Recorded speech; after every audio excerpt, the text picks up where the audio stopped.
মামা আমাকে মোবাইলে ভিডিও দেখিয়ে আমার সাথে যা করল, আপনি গল্পটি শুনলে আপনার মেশিন দিয়ে পানি চলে আসবে। তাই হাতের কাজ করার আগে হাতের কাছে টিস্যু রাখুন। নীলা যেদিন মামার ঘর থেকে পালিয়ে এলো, সেদিন থেকেই সবকিছু বদলে গেল। তার বিশ্বাস, নির্ভরতা, নিরাপত্তা সবকিছু এক নিমিষে ধুলোয় মিশে গেল। সে আর আগের মতো মামার দিকে তাকাতে পারত না। মামা প্রথম কয়েকদিন চেষ্টা করলেন স্বাভাবিক আচরণ করার, কিন্তু নীলার চোখে তখন আগুন। নীলা রাগ করছিস? একদিন সকালে চা নিয়ে মামা তার দরজায় দাঁড়ালেন। নীলা দরজা খুলল না। যান মামা, আমাকে একলা থাকতে দিন। মামার কণ্ঠে কাঁপুনি ছিল। সেদিন আমি ভুল করেছি, তুই ক্ষমা কর। কিন্তু ক্ষমা করার মতো মন আর নীলার ছিল না। সে প্রতিদিন রাত জেগে ভাবত কিভাবে মামাকে শুধরে দেওয়া যায়। শুধরে নয়, বরং শাস্তি। কলেজে তার বন্ধু তানিয়া জানত না কি ঘটেছে, কিন্তু নীলার মুখে হাসি কমে গেছে দেখে প্রশ্ন করল, তোর কি হয়েছে? এতদিন মামার এত প্রশংসা করতিস, এখন একদম নাম নিস না কেন? নীলা শুধু মাথা নাড়ল, কিছু না। কিন্তু ভেতরে ভেতরে সে একটা প্ল্যান বানাচ্ছিল। পরের সপ্তাহে নীলা মামার ল্যাপটপের পাসওয়ার্ড বের করল। মামা প্রায়ই পাসওয়ার্ড হিসেবে নীলার জন্মতারিখ ব্যবহার করতেন। লগ ইন করতেই সে দেখতে পেল মামার হিডেন ফোল্ডারে অসংখ্য ভিডিও, অস্বাভাবিক ছবি। শুধু তাই না, মামার একটি গোপন ইমেল অ্যাকাউন্টে সে দেখল সে কলেজের আরও কয়েকজন মেয়ের সাথে চ্যাট করছে, তাদের ব্যক্তিগত ছবি চাইছে। নীলার হাত পা ঠান্ডা হয়ে গেল। এই মানুষটাকে সে এতদিন কতটা বিশ্বাস করেছিল। এখন বুঝতে পারছিল সে শুধু তারই নয়, আরও অনেকের জীবনে বিষ ছড়াচ্ছে। সেদিন রাতে নীলা মামার ঘরে গেল। মামা অবাক হয়ে তাকাল। নীলা, মামা, তোমার ল্যাপটপে আমার একটা প্রজেক্টের কাজ করতে হবে, দিতে পারো? মামা সন্দেহ করল না। নাও, কিন্তু সাবধানে ব্যবহার করিস।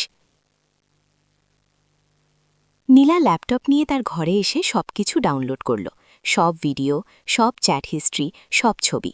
তারপর একটি ফেক প্রোফাইল বানিয়ে কলেজের একটি ছেলের সাথে চ্যাট শুরু করল, যে ছেলেটি আসলে মামার মতোই ভুল পথে আছে। দিন কেটে যায়। নীলা এখন মামার সাথে কথা বলে ঠিকই, কিন্তু প্রতিটি কথার পিছনে থাকে গভীর পরিকল্পনা। সে মামাকে দিয়েই তার নিজের প্রতিশোধের পথ তৈরি করে নিচ্ছে। একদিন মামা আবারও তাকে কাছে ডাকল। নীলা, আমরা কি আর আগের মতো হতে পারব না? নীলা হাসল। কেন পারব না মামা, আপনি তো আমার আপন মানুষ। কিন্তু তার চোখে ছিল ঠান্ডা জ্বলুনি। পরের দিন কলেজে তানিয়া নীলার হাতে একটি পেনড্রাইভ দেখে জিজ্ঞেস করল, এটা কি? একটা স্ট্র্যাপ্টের প্রমাণ। নীলা শান্ত গলায় বলল, একদিন সবাই জানতে পারবে।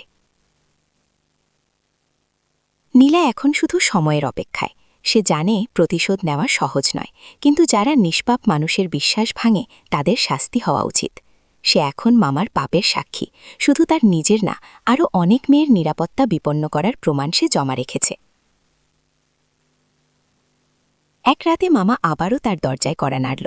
নীলা, খুলো, আমরা কথা বলি। নীলা দরজার পিছনে দাঁড়িয়ে বলল, মামা, আপনি কি কখনো ভেবেছেন আপনার করা কাজের ফল কি হতে পারে? কি বলতে চাস নীলা? শীঘ্রই আপনি বুঝতে পারবেন, নীলা বলল ঠান্ডা স্বরে। এবং সেই দিন আপনার পুরনো সব ছায়া আপনার পিছনে ছুটতে শুরু করবে। দরজার ওপাশ থেকে নিঃশব্দ থাকল মামা। নীলা জানত এই নিঃশব্দতা আসলে ভয়ের শুরু। তার প্রতিশোধের প্রথম ধাপ সফল হয়েছে।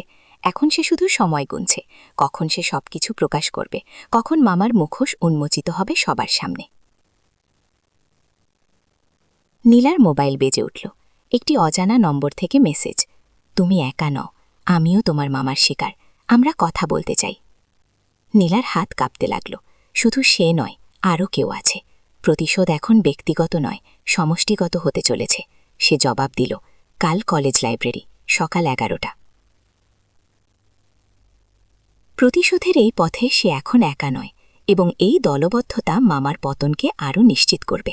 নীলা জানত এখন থেকেই আসল খেলা শুরু। তারপর ঠিক সকাল 11টায় কলেজ লাইব্রেরির নিবৃত কর্নারে নীলা অপেক্ষা করছিল। হৃদয়টা দ্রুত স্পন্দিত হচ্ছিল। কে এই অজানা ব্যক্তি? অন্য শিকার? মামা কি আরও কেউকে? নীলা, একটা কণ্ঠস্বর শুনে নীলা ঘুরে তাকালো। দাঁড়িয়েছিল প্রিয়ন্তী, তাদেরই কলেজের সিনিয়র, যে সবসময় নিঃশব্দ এবং একাকী থাকত।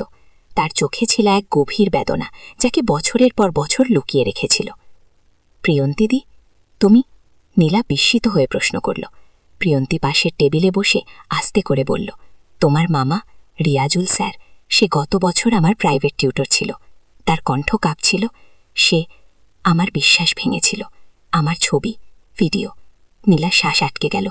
সে পেনড্রাইভটা টেবিলে রাখল। এখানে তার সব প্রমাণ আছে, আমার নিজের রেকর্ড করা কনভারসেশন থেকে শুরু করে। তোমারটা কি? প্রিয়ন্তী মাথা নেড়ে। আমি পুলিশে রিপোর্ট করতে গিয়েছিলাম, কিন্তু আমার বাবা মা, তারা বলল পারিবারিক সম্মান। তারা থামিয়ে দিল সব। তার চোখ দিয়ে পানি গড়িয়ে পড়ল।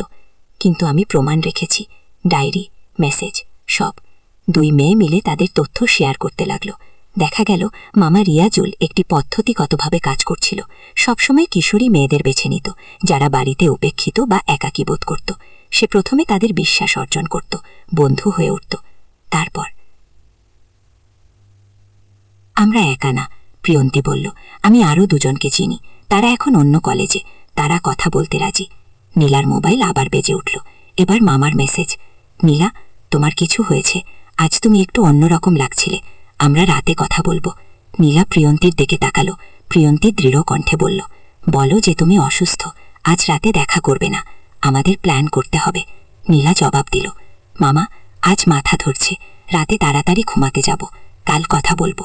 মামার রিপ্লাই আসলো তড়িঘড়ি, ঠিক আছে, ভালো করে ঘুমিও, কাল আমি তোমার জন্য বিশেষ কিছু নিয়ে আসব। বিশেষ কিছু? নীলা কাঁপতে কাঁপতে বলল। সে কি বোঝাতে চাইছে? প্রিয়ন্তী নীলার হাত চেপে ধরে বলল, আমাদের শক্ত হতে হবে।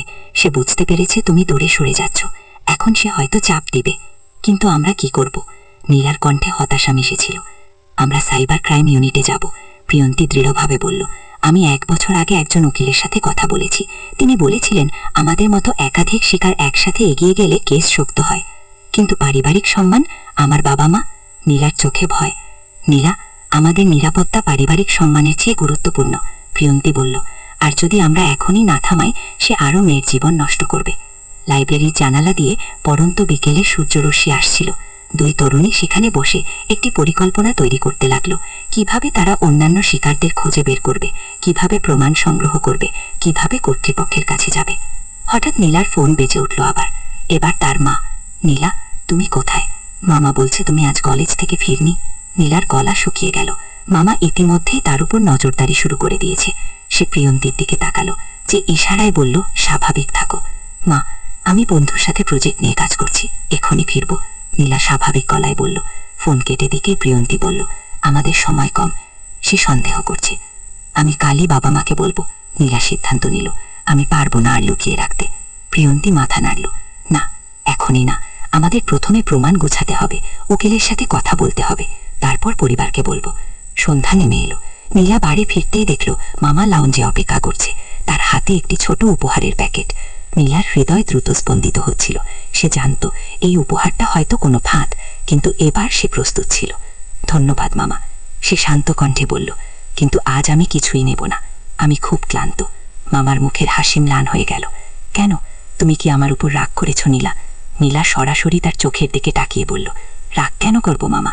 আপনি তো আমার সবচেয়ে আপন মানুষ। কিন্তু এই কথার মধ্যেই লুকিয়েছিল আরেকটি অর্থ, যা মামা ধরতে পেরেছিল কিনা নীলা জানত না। সে ঘরে চলে গেল, দরজা বন্ধ করল এবং প্রিয়ন্তীকে মেসেজ করল। সে সন্দেহ করছে, আমাদের দ্রুত কাজ করতে হবে। রাত জেগে নীলা সব প্রমাণ গুছাতে লাগল। মামার পাঠানো মেসেজ, তার ল্যাপটপ থেকে পাওয়া ফাইল, এবং আজ সে গোপনে রেকর্ড করা মামার সাথে কথোপকথন, সবকিছু। ভোর রাত 3টে নীলার ফোনে একটি মেসেজ এলো প্রিয়ন্তীর কাছ থেকে। আমি আরও একজন খুঁজে পেয়েছি, সে রাজি হয়েছে সাক্ষ্য দিতে। কাল আমরা উকিলের সাথে দেখা করব। নীলা জানালার পর্দা সারিয়ে বাইরে তাকালো। রাতের অন্ধকারে চাঁদ মাঝে মাঝে মেঘের আড়ালে লুকিয়ে যাচ্ছিল। সে ভাবল, ঠিক যেমন তার জীবন থেকে সত্য লুকিয়েছিল এতদিন। সে একটা লং ব্রেথ নিল। যুদ্ধ এখন থেকেই শুরু, এবং এবার সে একা নয়। পরের দিন সকালে নীলা যখন কলেজের উদ্দেশ্যে বের হচ্ছিল, মামা দরজার পাশে দাঁড়িয়ে বলল, নীলা, আজ তুমি একটু অন্যরকম লাগছো। সব ঠিক আছে তো? নীলা হাসল। সবচেয়ে ভালো মামা, আজ থেকে সবকিছু বদলে যাবে। এবং সত্যি, আজ থেকে সবকিছু বদলে যাওয়ার শুরু। উকিলের অফিসে 3টে তরুণী মিলবে, তাদের হাতে থাকবে একটি শিকারীকে থামানোর সব প্রমাণ। নীলার যাত্রা এখন শুধু নিজের প্রতিশোধের নয়, বরং সব শিকারীর মুক্তির। গল্পের দ্বিতীয় পর্ব শোনার জন্য অবশ্যই লাইক কমেন্ট করে সাথেই থাকুন।